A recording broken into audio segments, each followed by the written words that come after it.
Assalamualaikum warahmatullahi wabarakatuh.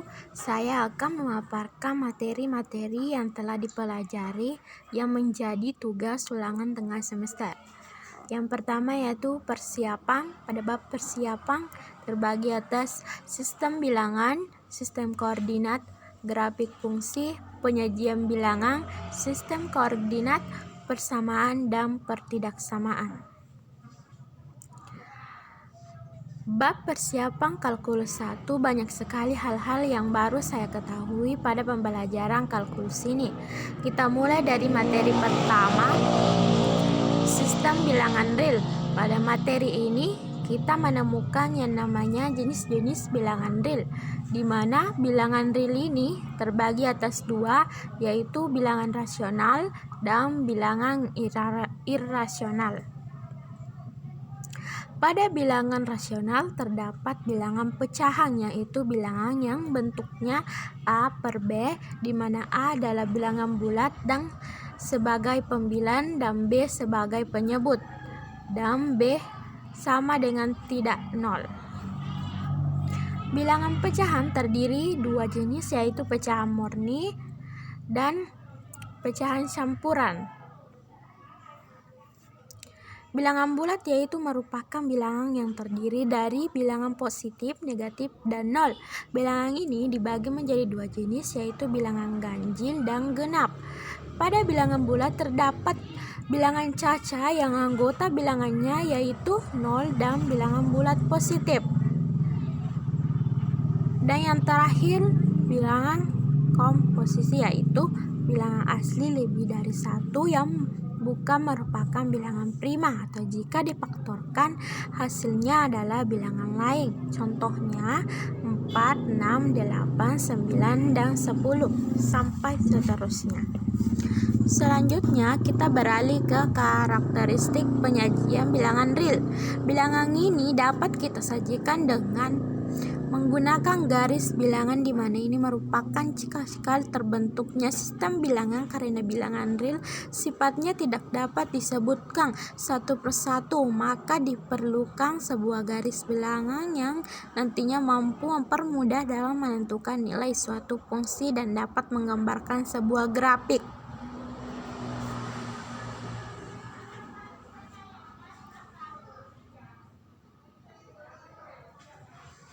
Dalam penyajian fungsi bilangan real akan digunakan untuk menyelesaikan himpunan penyelesaian dari suatu rumus fungsi tertentu dengan f(x) sama dengan mx tambah c, di mana f(x) sama dengan y. Misalkan f(x) sama dengan x tambah 2. Jika kita ingin mencari nilai x-nya, maka kita memisalkannya dengan bilangan bulat yang lebih sederhana, mulai dari negatif, 0, dan positif, sehingga memenuhi rumus fungsi yang ada dan mendapatkan pasangan berurutan. Permasalahan ini dapat dinyatakan dalam bentuk diagram panah, di mana nilai x yang cari sebagai daerah asal dan fx sama dengan y sebagai daerah hasil, dan juga grafik menggunakan sumbu-sumbu koordinat kartesius menggambarkan setiap titik-titik yang dimiliki di atas bidang, lalu menghubungkannya dengan dari sehingga membentuk sebuah pola yang memotong salah satu sumbu dan memiliki kemiringan atau gradien tertentu. Di dalam memahami bab persiapan dimulai dari sistem bilangan real hingga penyajian fungsi. Kita akan menentukan suatu bentuk persamaan dan pertidaksamaan. Mulai dari persamaan adalah suatu bentuk di dalam materi matematika yang ditandai dengan adanya bentuk tanda sama dengan, sedangkan pertidaksamaan ditandai dengan adanya bentuk tanda lebih kecil lebih besar, lebih kecil sama, dan lebih besar sama. Bentuk persamaan ini tidak hanya digunakan dalam fungsi ini. Bentuk persamaan ini tidak hanya digunakan dalam fungsi, tetapi juga digunakan dalam operasi aljabar seperti linear, eksponen, logaritma, dan lain-lain. Itulah pemaparan saya pada bab persiapan kalkulus. Contoh pada bab persiapan yaitu X ditambah 1 per 2 dikurang X lebih kecil sama dengan X per X ditambah 3 dengan syarat sama dengan tidak 0, maka sama dengan 3. 2 dan X sama dengan 3. X ditambah 1 per 2 dikurang X per X tambah 3 lebih besar sama dengan 0, tanda berubah ruas dikurangi dengan negatif X per X tambah 3. X ditambah 1 X tambah 3 dikurang 2 dikurang X kali X per 2 dikurang X tambah 3 lebih besar 0. X pangkat 2 ditambah 4X ditambah 3 dikurang 2X dikurang X pangkat 2 per 2X 2 dikurang X tambah 3 lebih besar sama dengan 0 sama dengan 2 X tambah 3 per 2X 2 dikurang X tambah 3 lebih besar 0, maka 2X tambah 3 sama dengan 0, X nya sama dengan negatif 3 per 2. Penyebut yaitu 2 dikurang X sama dengan 0, X nya sama dengan 2, pembuat 0, X tambah 3 sama dengan 0, X nya sama dengan negatif 3, maka hasilnya itu negatif 3 per 2, negatif 3 dan 2. Pada bab yang kedua yaitu limit fungsi terbagi, yaitu perbedaan limit dengan fungsi, limit fungsi trigonometri dan kekontinuan fungsi. Saya atas nama Umul Hatimah telah memahami hubungan fungsi, limit fungsi dan kekontinuan pada bab 2 kalkulus 1. Baik, untuk bab ini kita mulai dari membedakan antara limit dan fungsi. Jadi limit adalah suatu proses berupa pendekatan terhadap suatu nilai, sedangkan fungsi yaitu suatu aturan yang memetakan atau menghubungkan antara himpunan yang satu dengan himpunan yang lain. Jika dilihat dari cara kerjanya, fungsi menggunakan substitusi langsung, di mana disubstitusikan adalah sembarang nilai X yang merupakan anggota bilangan real, dan bisa juga dengan cara pemaktoran. Beda dengan limit, cara kerjanya yaitu menggunakan pemaktoran jika bentuk akar bisa menggunakan perkalian sekawang, sehingga ada nilai yang bisa difaktorkan.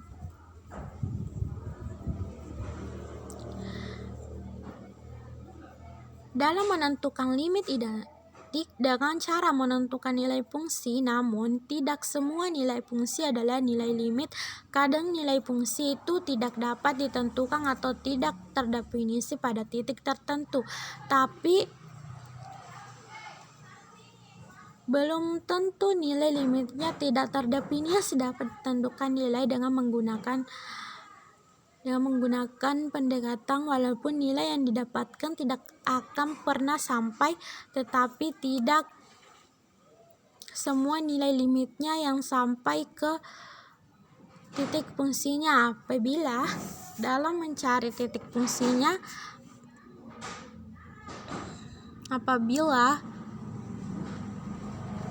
dalam mencari nilai fungsi, namun salah satu titik hasilnya tidak tentu, maka bisa dikatakan bahwa fungsi itu tidak kontinu. Selanjutnya kita beralih ke limit fungsi trigonometri, di mana fungsi tersebut mengandung nilai trigonometri sin, cos, dan tan. Adapun rumus-rumus dasar harus diketahui, yaitu ketika limit sin X per X sama dengan X per sin X, itu hasilnya selalu sama dengan 1. Dan ketika limit tan X per X sama dengan X tan X, hasilnya selalu sama dengan 1 juga. Dari pembahasan di atas muncullah istilah yang disebut kontinuum fungsi. Kontinu berarti sesuatu yang bersambung. Jika suatu fungsi di mana terdapat nilai tidak tentu pada titik tertentu, maka fungsi tersebut tidak kontinu di titik tertentu. Suatu fungsi dikatakan kontinu ketika nilai f(x)-nya ada, limitnya ada, dan limitnya sama dengan f(x). Ketika kita menyelesaikan limit, maka ada 3 tingkat, yaitu melakukan substitusi langsung, disubstitusi langsung namun hasilnya tidak tentu, maka dilakukan pemaktoran atau penyederhanaan fungsi. Teknik pemaktoran bisa dilakukan dengan cara pemaktoran biasa seperti x tambah 1, x dikurang 1. Bisa menggunakan pemaktoran menggunakan rumus B plus negatif akar B pangkat 2 dikurang 4AC per 2A. Adapun contohnya yaitu limit x menuju C, tentukan nilai limit x menuju 1 akar x dikurang 1 per x dikurang 1. Syarat penyebut sama tidak 0 atau x tidak sama dengan 1. Limit x menuju 1 akar x dikurang 1 per x dikurang 1 dikali akar x tambah 1 per akar x tambah 1. Limit x menuju 1, x dikurang 1, x dikurang 1 akar x ditambah 1. Limit x menuju 1, 1 per akar x tambah 1. 1 per akar 1 ditambah 1, maka 1 per 1 ditambah 1, maka jawabannya yaitu 1/2. Kita lanjut ke bab ketiga, yaitu turunan. Turunan terbagi atas beberapa, yaitu 2 masalah, 1 tema, definisi turunan, aturan-aturan turunan, turunan fungsi, trigonometri, aturan rantai. Pada materi turunan kita akan menentukan 2 masalah, 1 tema, di mana masalah pertama yaitu masalah gradian garis singgung. Yang kedua masalah kecepatan sesaat. Kita mulai dari masalah kecepatan sesaat. Kita mulai dari gradian garis singgung yang merupakan masalah geometri jika terdapat sebuah grafik fungsi y sama dengan fx yang kemudian salah satu titiknya diberi garis singgung yang sejajar dengan nilai x sama dengan c, sehingga mempunyai garis singgung di titik misal f, c membentuk suatu kemiringan atau gradien m. Gradien ini dibentuk dari delta y selisih y dibagi dengan delta x selisih x1 dikurang x0, yang kemudian delta x diambil yang di paling kecil hingga delta x menuju 0. Disitulah muncul limit delta x menuju 0 m. Nilai m sama dengan delta y per delta x dan y sama dengan fx, maka bisa kita katakan bahwa m sama dengan delta y per delta x dan y sama dengan fx.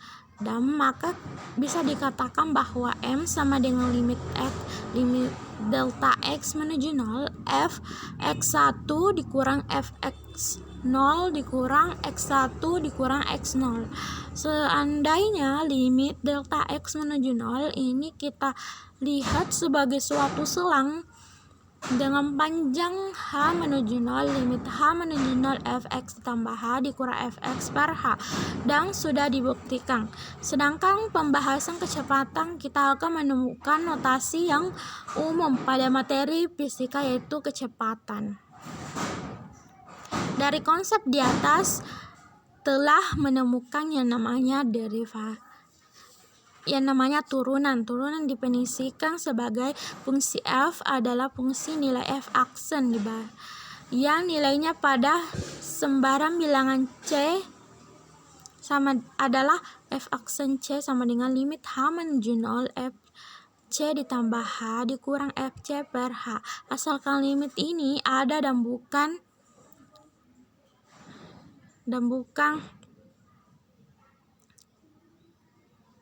terdefinisi atau negatif terdefinisi.